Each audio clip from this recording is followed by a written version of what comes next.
അസ്സലാമലൈക്കും. ഞാനിന്ന് ചേനച്ചാർ റെസിപ്പി ആയിട്ടാണ് വന്നിട്ടുള്ളത്. എങ്ങനെ ഉണ്ടാക്കണമെന്ന് നോക്കാം. ഒരു കഷ്ണം ചേന എടുത്ത് തൊലി കളഞ്ഞ് നീളത്തിൽ കനം കുറച്ച് മുറിച്ചെടുക്കാം. കഴുകി വൃത്തിയാക്കിയതെടുത്ത് ഒരു ടീസ്പൂൺ മുളക് പൊടി, ഒരു പിഞ്ച് മഞ്ഞൾപ്പൊടി, ആവശ്യത്തിന് ഉപ്പിട്ട് നല്ലതുപോലെ കൈകൊണ്ട് കുഴച്ചെടുക്കുക.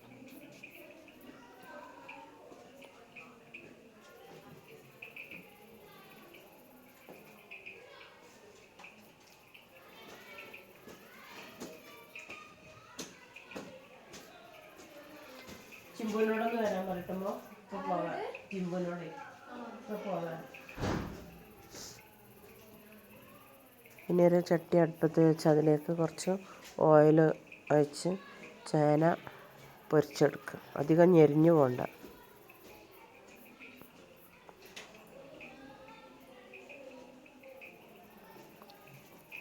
എല്ലാ ചേനയും ഇതേപോലെ പൊരിച്ചെടുക്കുക. ഇനി അതൊരു പാത്രത്തിലേക്ക് മാറ്റുക.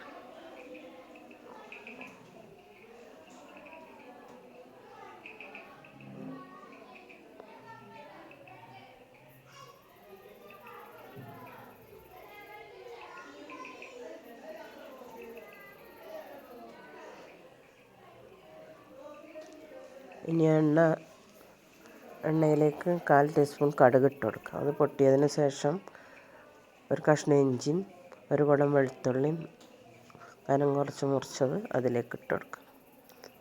കുറച്ച് കറിവേപ്പില ഇട്ട് കൊടുക്കുക. നല്ലതുപോലെ വഴറ്റിയെടുക്കുക.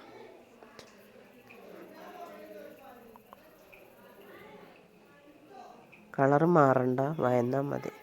ഇനി അതിലേക്ക് പൊടികൾ ഇട്ട് കൊടുക്കുക.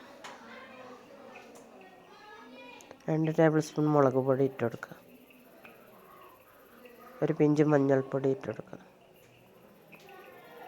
നല്ലതുപോലെ മിക്സ് ചെയ്യാം.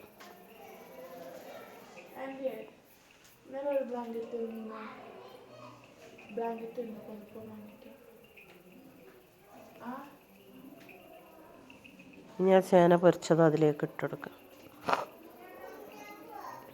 നല്ലതുപോലെ മിക്സ് ചെയ്യാം. അതിലേക്ക് 1 ടീസ്പൂൺ കായപ്പൊടി ഇട്ട് കൊടുക്കുക. ഇനി അതിലേക്ക് സുർക്ക ഒഴിച്ച് കൊടുക്കുക. 1 കപ്പ് സുർക്ക. നല്ലതുപോലെ മിക്സ് ചെയ്യാം. ഇനി അതിലേക്ക് ഉപ്പ് ടേസ്റ്റ് ചെയ്തിട്ട് പോരെങ്കിൽ ഇട്ട് കൊടുക്കുക.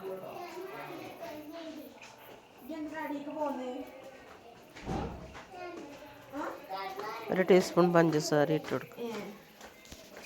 എനിക്കിപ്പോൾ തരാം.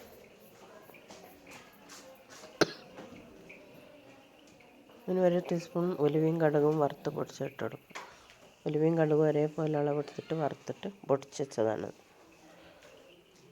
ഇനി അതിലേക്ക് 1 ടീസ്പൂൺ പഞ്ചസാര ഇട്ട് കൊടുക്കുക.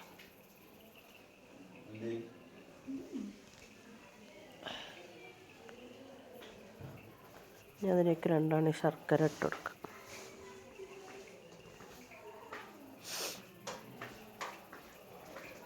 നല്ലതുപോലെ മിക്സ് ചെയ്ത ശർക്കര ഉരുക്കിയെടുക്കുക. സർവിംഗ് ഡിഷിലേക്ക് മാറ്റുക. എല്ലാവരും എൻ്റെ ചാനൽ കാണുക, സബ്സ്ക്രൈബ് ചെയ്യുക, ബെല്ലൈക്കൺ അമർത്തുക, ലൈക്ക് ചെയ്യുക, കമൻറ്റ് ചെയ്യുക.